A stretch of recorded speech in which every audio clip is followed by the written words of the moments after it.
दोस्तों आज की इस वीडियो को देखने के बाद साइबर अटैकर से रिलेटेड आपके जितने भी क्वेश्चंस हैं उन सब के आंसर्स आपको मिल जाएंगे। काफी सारे क्वेश्चंस मेरे पास आ रहे थे, सर मैं 2 वॉलेट से यूज कर रहा हूँ, सर मैं 3 वॉलेट से यूज कर रहा हूँ, सर मैंने ये गलती की है, सर मैंने वो गलती की है, तो क्या मैं साइबर तो नहीं हो जाऊंगा, क्या मुझे बाहर तो नहीं करेंगे। मैंने जो इतनी सारी मेहनत की है, इतनी सारे ट्रांजेक्शन्स की हैं, सालों से ZK Sync को यूज कर रहा हूँ, काफी टाइम से लेयर 0 को यूज कर रहा हूँ, वहां पर फीस भी ज्यादा लगती है, कहीं कोई ऐसी छोटी मोटी गलती तो मैंने नहीं की जिसकी वजह से मुझको बाहर कर दें। तो दोस्तों आज की इस वीडियो में मैं सारी चीजें क्लियर करने वाला हूं, आपको मैं कुछ सजेशन भी देने वाला हूं। अगर आपने कुछ गलतियां की भी हैं तो उनको कैसे सही करनी है, कैसे अपने आप को साइबर से निकालना है। पहली बात तो यह है कि अगर आप मेरे चैनल को देखते हुए आ रहे हैं, आप मेरे पुराने सब्सक्राइबर हैं, जो स्ट्रेटजीज मैं बताता हूं आप उनको फॉलो करते हैं, तो आप कभी भी साइबर अटैकर डिटेक्ट हो ही नहीं सकते। लेकिन फिर भी आज की इस वीडियो में कुछ मजीद सजेशन मैं आपके लिए लेकर आया हूं, कुछ ऐसी ट्रिक्स मैं आपके लिए लेकर आया हूं। अगर आप इनको फॉलो करेंगे तो आपके वॉलेट की जो रेपुटेशन है वो ड्रास्टिकली इंक्रीज हो जाएगी और हिस्ट्री में आपने जो छोटी मोटी गलतियां करके रखी भी होंगी तो उनका कोई इफेक्ट नहीं होगा। क्योंकि जो बड़े प्रोजेक्ट होते हैं ना, ZK Sync, स्टार्कनेट, लेयर 0, इस टाइप के जो प्रोजेक्ट हैं, जब एयर ड्रॉप करते हैं साइबर फिल्ट्रेशन प्रोसेस अप्लाई करते हैं, लेकिन जहां उनको जरा सा भी डाउट होता है तो वो उस इंसान को साइबर डिटेक्ट नहीं करते। जब वो 100% श्योर होते हैं कि ये बंदा साइबर है, उसी को साइबर अटैकर डिटेक्ट करते हैं। अगर उनको जरा सा भी डाउट होता है तो वो किसी को भी ऐसे साइबर अटैकर डिटेक्ट नहीं करते। भाई सबसे पहले तो 2 वीडियोस मैं आपके साथ शेयर कर रहा हूँ, ये दोनों वीडियोस आपको देखनी है क्योंकि इसमें काफी सारी इंपॉर्टेंट चीजें मैंने शेयर की हैं जो कि आज की इस वीडियो में एज इट इज में रिपीट नहीं करूंगा। तो ये जो पहली वीडियो है इसकी लिंक आपको डिस्क्रिप्शन में मिल जाएगी, इसको अच्छे तरीके से देख लें। और उसके अलावा अभी रिसेंटली ही मैंने एक और वीडियो बनाई थी जहां पर साइबर प्रूफ स्ट्रेटजी मैंने आपके साथ शेयर की थी। जिन भी लोगों ने ये 2 वीडियोस नहीं देखी, पहले तो इन दोनों वीडियोस को अच्छे तरीके से देखें, समझें कि इनमें मैंने क्या क्या चीजें आपको बताई हैं। उसके बाद आज की वीडियो देखें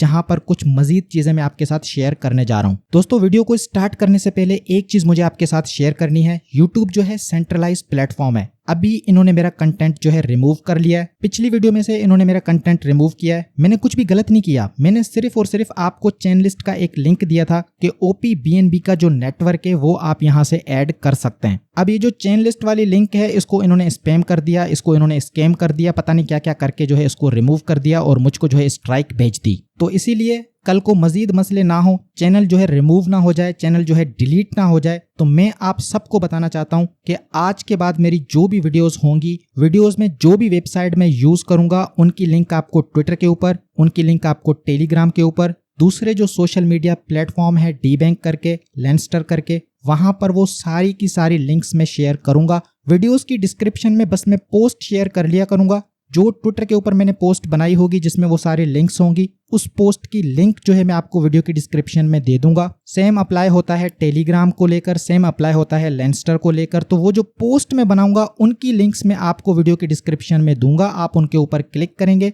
तो वेबसाइट जो भी मैंने यूज की होंगी वीडियो के अंदर उन सब की लिंक आपको वहां पर मिल जाएंगी। पिछली वीडियो जो मैंने बनाई थी तो उसको लेकर यहाँ पर मैंने एक थ्रेड बनाई थी, यहाँ पर ये मैंने पोस्ट बनाई और इस वीडियो में जितनी भी लिंक्स मैंने यूज की थी वो सभी मैंने यहाँ पर आपके साथ शेयर कर ली। आज की वीडियो में भी जितनी भी लिंक्स मैं यूज करूंगा सभी आपके साथ इसी तरीके से ट्विटर के ऊपर शेयर करूंगा, तो काइंडली यहां पर आके मुझको फॉलो कर लें। तो चलिए दोस्तों स्टार्ट कर लेते हैं। सबसे पहले मैं आपको बताता हूं कि ये साइबर अटैकर को पकड़ते कैसे हैं। आर्बिट्रम ने भी काफी सारे लोगों को पकड़ा था, ऑप्टिमिज्म का भी साइबर फिल्ट्रेशन प्रोसेस चला था। अभी रिसेंटली जो एयर ड्रॉप हुआ है कनेक्ट करके, उन्होंने भी काफी सारे साइबर्स को पकड़ लिया था, लेकिन कुछ जो है बच गए थे। तो यहाँ पर ऐसा होता है, कुछ लोग पकड़े जाते हैं और कुछ जो है बच जाते हैं। ऑप्टिमिज्म, होप, आर्बिट्रम, कनेक्ट, ये 4 रेफरेंसेस को यूज करके मैं अपना एक्सपीरियंस आपके साथ शेयर कर रहा हूं। सबसे पहले हम आर्बिट्रम की बात कर लेते हैं। तो यहाँ पर 3 मेन पॉइंट्स हैं। 20 से ज्यादा ऐसे वॉलेट जिन्होंने आपस में इंटरेक्शन किया हो, एक वॉलेट से दूसरे वॉलेट को फंड्स को ट्रांसफर किया हो, या फिर ऐसा हुआ हो कि एक वॉलेट में पहले सारे फंड आए हों और उसके बाद वो जो है 20 से 30 अलग अलग वॉलेट में डिस्ट्रीब्यूट किए गए हों। ठीक है ना, बात समझ में आ रही है ना? मतलब कि 20-30 वॉलेट ऐसे हैं जो कि फंड्स को आपस में शेयर कर रहे हैं, ट्रांजैक्शन कर रहे हैं, प्लेटफॉर्म को यूज कर रहे हैं। फंड्स जो है सेम है, फंड्स अलग अलग नहीं है। पहले एक वॉलेट में यूज होते हैं, फिर दूसरे वॉलेट में चले जाते हैं, फिर तीसरे वॉलेट में चले जाते हैं। इस तरीके से करके लोग जो है यूज कर रहे हैं। तो इस टाइप के जो केसेस थे उन सबको इन्होंने पकड़ के साइबर जो है डिटेक्ट कर लिया। दूसरा इन्होंने किसको पकड़ा कि भाई ऐसा कोई सिचुएशन हो जहां पर एक वॉलेट में पहले बहुत सारे फंड आए हों और फिर उस वॉलेट से अलग अलग वॉलेट में वो फंड्स डिस्ट्रीब्यूट किए गए हों। मतलब पहले एक वॉलेट में हजारों डॉलर आ गए, फिर जो है 20, 30, 50 वॉलेट्स में हजार हजार डॉलर करके उसने भेज दिए और फिर जो है प्लेटफॉर्म को यूज किया एयर ड्रॉप के चक्कर में। और तीसरा है सिमिलर एक्टिविटी, मतलब कि सबकी जो एक्टिविटी है वो सेम है, सबका जो पैटर्न है वो सेम है, एक ही प्लेटफॉर्म को यूज कर रहे हैं, एक ही टाइप के टोकन्स हैं जिनके अंदर ट्रेडिंग कर रहे हैं। तो इस टाइप की जितने भी केसेस इनके सामने आए,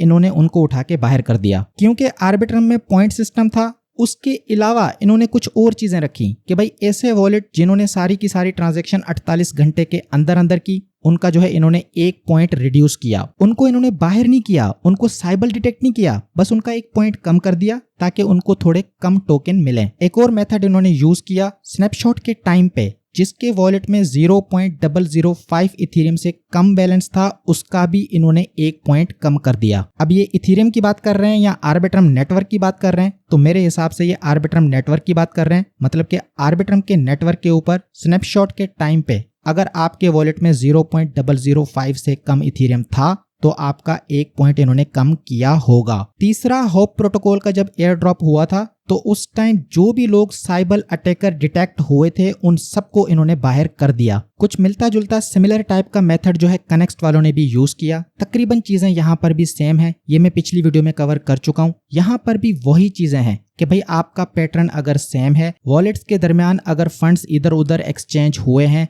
एक ही फंड्स हैं, उनको अलग अलग जगह पर यूज करके एयर ड्रॉप के लिए एलिजिबल होने की कोशिश की गई, या फिर सभी ट्रांजैक्शन जो है सेम टाइम पे हुई, मेथड सबका सेम था, पैटर्न सबका सेम था, तो मतलब कि बात घूम फिर के वहीं पर आ रही है। तकरीबन चीजें सेम हैं, चाहे आप कनेक्स्ट की बात करें, आर्बिट्रम, होप, ऑप्टिमिज्म, इन सब की क्राइटेरियाज को मैंने देखा है, अच्छे तरीके से मैंने एनालाइज किया है और उसके बेसिस के ऊपर कुछ पॉइंट्स मैं आपके साथ शेयर करना चाहता हूं। अब यहाँ पर दोस्तों 5 पॉइंट्स मैं आपके साथ शेयर करना चाहता हूं। अगर आपने इस टाइप की कोई एक्टिविटी की है, इस तरीके से कोई स्ट्रेटेजी बना के आपने यहाँ पर काम किया है, तो आपको जरा भी परेशान होने की जरूरत नहीं है। मतलब कि अगर आप ये 5 काम करोगे तो आप साइबर डिटेक्ट नहीं होगे, आपके जो वॉलेट की रेपुटेशन है वो कहीं ज्यादा हाई होगी। क्योंकि मैंने यहाँ पर लिखा हुआ है नॉट टू वरी, मतलब कि आपको परेशान होने की जरूरत नहीं है अगर आप 5 से कम वॉलेट से यहाँ पर काम कर रहे हैं। मतलब अगर आप 2 वॉलेट, 3 वॉलेट, 4 वॉलेट, 5 वॉलेट से किसी एयर ड्रॉप को ग्राइंड कर रहे हैं तो आपको परेशान होने की जरूरत नहीं है।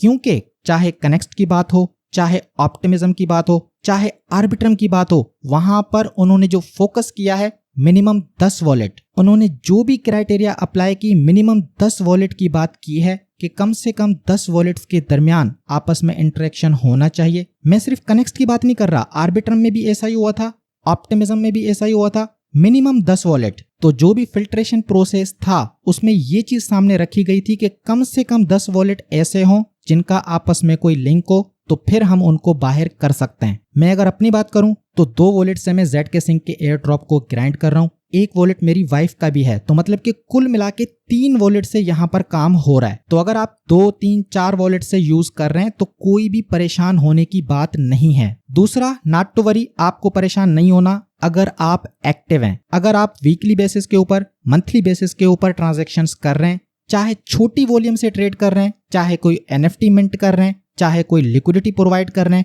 मतलब किसी भी हिसाब से अगर आप ट्रांजैक्शन कर रहे हैं तो आपको वो साइबर अटैकर डिटेक्ट नहीं करेंगे। क्योंकि साइबर अटैकर का मतलब ही ये है कि छोटी सी एक्टिविटी करना, नेटवर्क के साथ खेल खेलना, नेटवर्क को धोखा देना कि मैं जो है रियल हूं, लेकिन वो रियल नहीं होता। लेकिन आप तो रियल होंगे क्योंकि आप वीकली बेसिस के ऊपर, मंथली बेसिस के ऊपर आपकी यहाँ पर बार बार ट्रांजैक्शंस होती जाएंगी। जितनी ज्यादा ट्रांजैक्शंस होंगी उतना जो है आपके वॉलेट की एक्टिविटी बढ़ेगी। अलग अलग दिनों पे ट्रांजैक्शन करें, अलग अलग हफ्तों में ट्रांजैक्शन करें, अलग अलग मंथ्स में ट्रांजैक्शन करें, तो आपको फिर घबराने की जरूरत नहीं है। तीसरी चीज, आपको यहाँ पर परेशान नहीं होना अगर आप बॉट की तरह एक्ट नहीं कर रहे। मतलब अगर आप एज अ ह्यूमन एक्ट कर रहे हैं तो फिर आपको यहाँ पर परेशान होने की जरूरत नहीं है। लेकिन अगर आप एज अ बॉट एक्ट कर रहे हैं, बॉट क्या करते हैं, इथेरियम को USDC, USDC को इथेरियम, फिर इथेरियम को USDC, फिर USDC को इथेरियम, इस तरीके से आपको ट्रेड नहीं करना, आपको वॉल्यूम बनाना है। मैं समझता हूं, तो आप ऐसा कर सकते हैं कि इथेरियम को USDC में किया, USDC को USDT में किया, USDT को DAI में किया,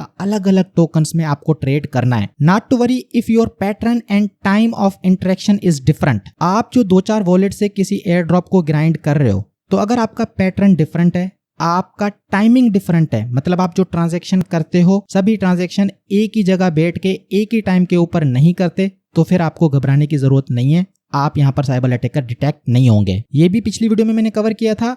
कुछ टास्क ऐसे होते हैं जो कि अभी के अभी कंप्लीट करने होते हैं, तो वहां पर आप सभी वॉलेट के थ्रू वो काम कर सकते हैं, लेकिन ये काम हमेशा नहीं करना। मतलब कि अगर आपको कोई स्वैप करना है, कहीं कोई लिक्विडिटी प्रोवाइड करनी है, तो एक वॉलेट से आज कर लें, दूसरे वॉलेट से कल कर लें। पैटर्न आपको चेंज करना है, एक वॉलेट में आपने सिंक स्वैप को यूज किया तो दूसरे में किसी और डेक्स को आज यूज कर लें, अलग टाइम पे यूज करें, ठीक है। ये चीज भी आपको नोट करनी है, मतलब कि अलग अलग टोकन्स में अलग अलग एक्सचेंजेस पे अलग अलग आपकी एक्टिविटी होनी चाहिए। Not to worry if you hold tokens and NFTs on the other chains. आपको ये साइबर डिक्लेयर कर ही नहीं सकते अगर आपके वॉलेट में अलग अलग नेटवर्क में कुछ न कुछ टोकन्स होंगे, अलग अलग नेटवर्क के थ्रू आपने कुछ न कुछ ट्रांजैक्शंस करके रखी होंगी। यहाँ पर देखो, इसको मैंने कहा कि भाई मेरा लेयर 0 का स्कोर मुझको निकाल के दो। मैंने अभी तक इसको मिंट नहीं किया, बस मैंने इसको कहा कि भाई आप रीड करो और मुझे बताओ कि मेरे जो वॉलेट की एक्टिविटी है उसके हिसाब से आप मुझको कितने पॉइंट दोगे। अब आपको इसमें एक चीज नोट करनी है, किस बेसिस के ऊपर इसने मुझको पॉइंट्स दिए हैं। तो ये पूरी की पूरी लिस्ट इसने यहाँ पर दे के रखी है। यहाँ पर आप देखें एनएफटी होल्डिंग, मतलब अगर आपने एनएफटीज को होल्ड करके रखा है, चाहे वो अलग अलग नेटवर्क के ऊपर क्यों ना हो, वो यहाँ पर काउंट हो रही हैं। बिल्कुल सेम तरीके से अगर आपने कुछ टोकन्स को होल्ड करके रखा है तो वो भी यहाँ पर काउंट हो रहे हैं। 69 डिफरेंट टाइप के टोकन्स मैंने होल्ड करके रखे हैं। बात समझ में आ रही है ना दोस्तों। यहाँ पर देखें ट्रांजैक्शंस पर मंथ में कितनी ट्रांजैक्शन कर रहा हूं, तकरीबन 19 ट्रांजैक्शंस कर रहा हूं। ऊपर यहां पर देख लें मैंने कितने कॉन्ट्रैक्ट यूज किए, 79 कॉन्ट्रैक्ट मैंने यूज किए। कितने प्रोटोकॉल मैंने यूज किए, 34 प्रोटोकॉल मैंने यूज किए। ये सारी वो चीजें मैं आपके साथ शेयर कर रहा हूं। फ्यूचर में जितने भी एयर ड्रॉप आएंगे ये स्ट्रेटेजीज आपको समझनी है। ZK सिंक जो है सिर्फ और सिर्फ आपको सिंक स्वैप के ऊपर यूज नहीं करना, दूसरे ऐसे डेप चाहे उनका टोकन है लेकिन फिर भी एक बार उसको यूज करना है, क्योंकि फ्यूचर में ये सारी चीजें यूज होंगी कि आपने कितने प्रोटोकॉल्स को यूज किया, कितने कॉन्ट्रैक्ट आपने यूज किया, कितना आपका वॉल्यूम है, कितना आपने ट्रांसफर किया, ट्रांजैक्शंस कितनी की, एनएफटीज कितनी ट्रांसफर की। ये तो लेयर 0 है, इसकी वजह से ये एनएफटी ट्रांसफर को भी इसने यहाँ पर रखा हुआ है, लेकिन ये पॉइंट समझने वाली है कि आपको कॉन्ट्रैक्ट्स बढ़ाने हैं और जो प्रोटोकॉल्स हैं ज्यादा से ज्यादा प्रोटोकॉल आपको यूज करना है। यहीं पर तो साइबर अटैकर पकड़ा जाएगा, क्योंकि वो ज्यादा प्रोटोकॉल को यूज नहीं करेगा, वो ज्यादा डिफरेंट टाइप के कॉन्ट्रैक्ट के साथ इंटरेक्ट नहीं करेगा। वो बस क्या करेगा, कुछ ट्रांजैक्शंस कर लेगा, थोड़ी बहुत वॉल्यूम जनरेट कर लेगा, बोलेगा चलो काम हो गया। दोस्तों अब मैं आपके साथ कुछ सजेशन शेयर करना चाहता हूँ। 5 ऐसे पॉइंट मैं आपके साथ शेयर करना चाहता हूँ जो कि मोस्ट इंपॉर्टेंट है। मतलब बहुत सारी चीजें हैं जिनके ऊपर बात हो सकती है, वीडियो काफी बड़ी हो सकती है, लेकिन मैं उसको समअप करके सिर्फ और सिर्फ 5 पॉइंट में, मतलब कि मोस्ट इंपॉर्टेंट पॉइंट आप इनको कंसीडर कर सकते हैं। सबसे पहली चीज है वॉल्यूम। जितना ज्यादा वॉल्यूम आप जनरेट कर सकते हैं वो आपको करना है। वॉल्यूम जनरेट करते वक्त कुछ चीजों का आपको ख्याल रखना होता है, जैसे कि स्लिपेज होता है, फीस होता है, ये सारी चीजों को आपको कंसीडर करना होता है। लेकिन आपको अपने हिसाब से वटेवर जितना आप अफोर्ड कर सकते हैं, जितनी आपकी कैपेबिलिटी है, उतना ज्यादा वॉल्यूम आपको जनरेट करना है। नेक्स्ट पॉइंट है लिक्विडिटी।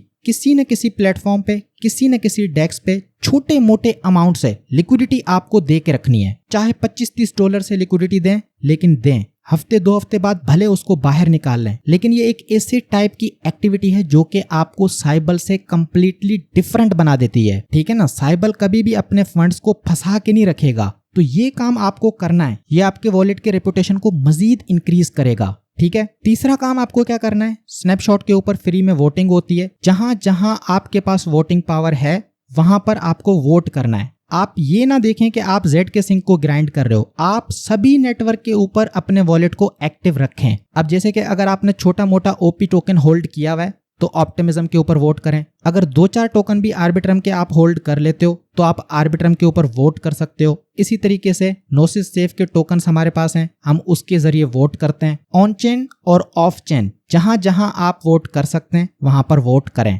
चौथा पॉइंट, आपके वॉलेट को देखकर ऐसा नहीं लगना चाहिए कि भाई आप सिर्फ और सिर्फ ZK सिंक के ऊपर ट्रांजैक्शन कर रहे हो। ऐसा कभी मत करें। कुछ न कुछ फंड्स आपके पास आर्बिट्रम के ऊपर होना चाहिए, कुछ न कुछ फंड्स आपके पास ऑप्टिमिज्म के ऊपर होना चाहिए, पॉलीगॉन के ऊपर होना चाहिए। इथेरियम का जो मेन नेट है वहां पर भी 0.01 इथेरियम अगर आप होल्ड करके रखेंगे तो ये भी आपके वॉलेट की रैंकिंग को इंक्रीज करेगा। इस पॉइंट का इंपॉर्टेंस क्या है वो आपको पता चल गया होगा। आर्बिट्रम ने 1 पॉइंट जो है उन लोगों का रिड्यूस कर लिया था जिनके वॉलेट में इथेरियम नहीं था। अलग अलग चेन के ऊपर छोटा मोटा इथेरियम रखोगे तो कहीं पर कोई NFT मिंट कर लोगे, कभी कोई ट्रांजैक्शन कर लोगे, इस तरीके से आपके वॉलेट की रैंकिंग इंक्रीज होगी। फाइनल पॉइंट है इंक्रीज कॉन्ट्रैक्ट काउंट। ये जो है सबसे ज्यादा इंपॉर्टेंट पॉइंट है, क्योंकि आने वाले दिनों में पर्सनली बात कर रहा हूं, मैं समझ रहा हूं कि ट्रांजैक्शन को कोई नहीं देखेगा, हर कोई ये देखेगा कि आपने कितने कॉन्ट्रैक्ट यूज किए। ट्रांजैक्शन में और कॉन्ट्रैक्ट में क्या फर्क है, काफी वीडियोस में मैं एक्सप्लेन कर चुका हूं, पिछली वीडियो में भी मैंने एक्सप्लेन किया था।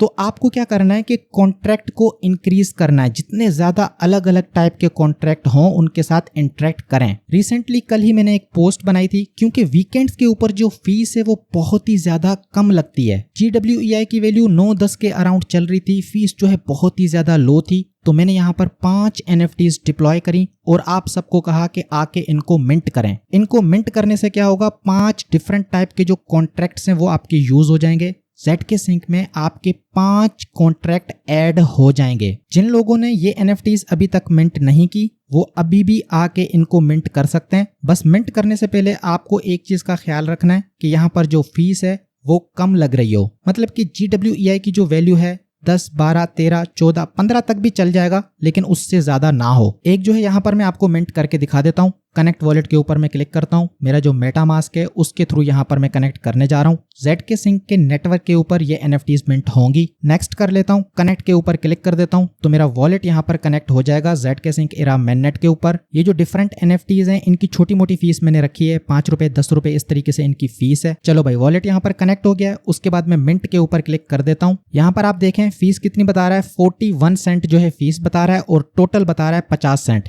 क्योंकि 8 से 10 सेंट जो है इस NFT की प्राइस मैंने रखी है। अब यहाँ पर मैं आपको बताना चाहता हूँ कि जो फीस है इतनी फीस नहीं लगेगी। ZK Sync के ऊपर ये फीस ज्यादा बताता है, लेकिन असल में जो फीस है वो बहुत ही ज्यादा कम लगती है। बहरहाल मैं क्या करता हूँ, ये जो मार्केट लिखा हुआ है इसके ऊपर क्लिक करता हूँ। उसके बाद ये जो लो लिखा हुआ है इसके ऊपर मैं क्लिक करता हूँ। उसके बाद स्क्रॉल डाउन करता हूँ, यहाँ पर मैंने इसको लो कर दिया, लेकिन उसके बावजूद ये 41 सेंट बता रहा है। लेकिन जैसा कि मैंने आपको कहा है कि यहाँ पर फीस असल में बहुत ज्यादा कम लगेगी। बहरहाल मैं जो है ट्रांजैक्शन को कंफर्म कर लेता हूँ। तो भाई ये NFT यहाँ पर मिंट हो चुकी है और ये जो ट्रांजैक्शन है इसके ऊपर मैं क्लिक कर देता हूँ ताकि यहाँ पर सारी डिटेल्स मैं आपको बता पाऊँ। तो दोस्तों आप यहाँ पर देखें, जो असल में फीस लगी है 16 सेंट जो है फीस लगी है और 8 सेंट जो है इस NFT की प्राइस है। तो टोटल 25 सेंट का खर्चा यहाँ पर आया है, मतलब कि $1 में 3 से 4 NFTs आप यहाँ पर मिंट कर सकते हैं। अलग अलग NFT की अलग अलग प्राइस मैंने रखी है। आज की जो वीडियो में बना रहा हूँ इसमें भी 4-5 मजीद NFTs में ऐड करूंगा, उनकी लिंक्स मैं आपके साथ शेयर कर लूंगा ट्विटर के ऊपर, टेलीग्राम के ऊपर। अगर आप चाहें तो उनको भी मिंट कर सकते हैं। आप मजीद अपने जो कॉन्ट्रैक्ट्स हैं उनको इंक्रीज कर सकते हैं। बाकी ये जो NFT है अगर आप इसको एक बार मिंट करोगे तो एक कॉन्ट्रैक्ट यूज होगा, दूसरी बार मिंट करोगे तो वही सेम कॉन्ट्रैक्ट यूज होगा। तो मतलब कि मल्टीपल टाइम इसको मिंट करने का कोई ज्यादा फायदा नहीं है। किसी की क्वांटिटी मैंने ज्यादा रखी है, किसी की क्वांटिटी मैंने कम रखी है, वो इसलिए ताकि अगर कोई NFT पहले मिंट हो जाती है तो बाद में जो लोग आएंगे उनके लिए कुछ न कुछ यहाँ पर बचे, कोई ना कोई NFT उनके लिए मिंट करने के लिए हो। ठीक है दोस्तों, बाकी कमेंट सेक्शन में अपना फीडबैक मुझको दीजिएगा। 5 NFTs मैंने कल जो है डिप्लॉय की थी, कुछ जो है मजीद आज मैं डिप्लॉय करके वीडियो के डिस्क्रिप्शन में दूंगा। जिसको मिंट करना है वो मिंट कर सकता है। प्राइसेस जो है मैं बहुत ही कम रखूंगा, 4 रुपए, 5 रुपए, 6 रुपए इस तरीके से उनकी प्राइस रखूंगा। ये आप समझ लो कि भाई इस चैनल को आपका सपोर्ट है, क्योंकि चैनल को चलने के लिए कुछ ना कुछ सपोर्ट चाहिए होता है। हजारों डॉलर की जो स्पॉन्सरशिप्स हैं वो मैं नहीं लेता। काफी सारी ईमेल्स आती हैं लेकिन मैं एक्सेप्ट नहीं करता, क्योंकि जहां पे भी मुझको रिस्क दिखाई देता है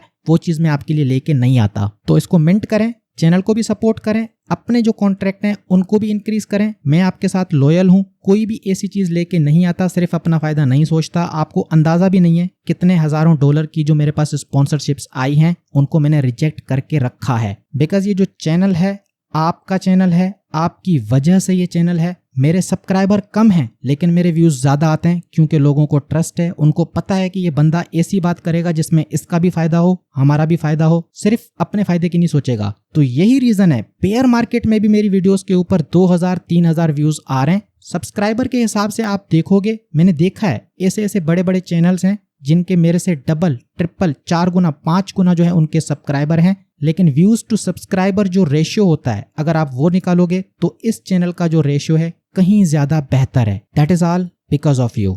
ठीक है दोस्तों, इसी तरीके से सपोर्ट करते रहें, मैं आपके लिए जबरदस्त कंटेंट लेके आता रहूंगा। आज के लिए इतना ही, आपसे मैं फिर मिलूंगा एक और वीडियो में एक और जबरदस्त टॉपिक के साथ।